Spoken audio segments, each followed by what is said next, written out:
The family photo, a tradition at the G20, but the smiles were a little strained on Friday.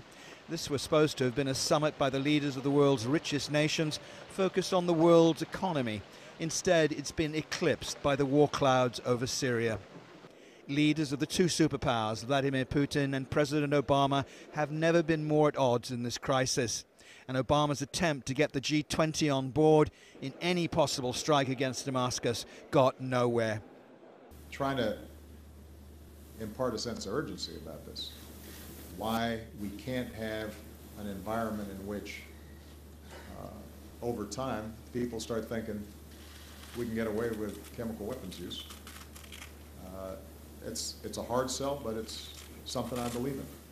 Reaching a consensus over military action against Syria was always going to be a hard sell for the US president. And if anything, the G20 summit has only further revealed the deep divisions and reservations among world leaders against a strike on Syria, with or without the approval of the UN Security Council. A dinner hosted by the Russian president on Thursday night had allowed leaders the opportunity to discuss Syria at length, but they failed to bridge their differences, with Vladimir Putin immovable in his opposition to a US military attack, effectively killing any chance of a breakthrough. The so-called use of chemical weapons is a provocation on the part of the rebels who are hoping to get further assistance from countries who were supporting them from the beginning. I want to remind you that the use of force against a sovereign state is only done for self-defense. It is an illegal act. One leader who supports the US position and favours action against Syria is Britain's Prime Minister David Cameron, but he's powerless. Parliament voted down a resolution that would have allowed British forces to take part in any strike. On Friday, Cameron could only offer aid.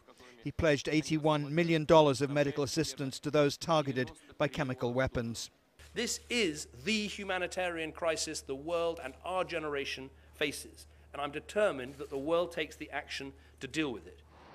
And in the Black Sea, Russian naval vessels are putting to sea to join its fleet in the waters off Syria. The Defense Ministry in Moscow says the deployment of the vessels, which include a missile cruiser and amphibious craft, are all part of a regular naval rotation and not there because of the current crisis in Syria. The US Navy's moved 5 destroyers carrying cruise missiles into the same waters of the eastern Mediterranean. Peter Sharp, Al Jazeera, St Petersburg.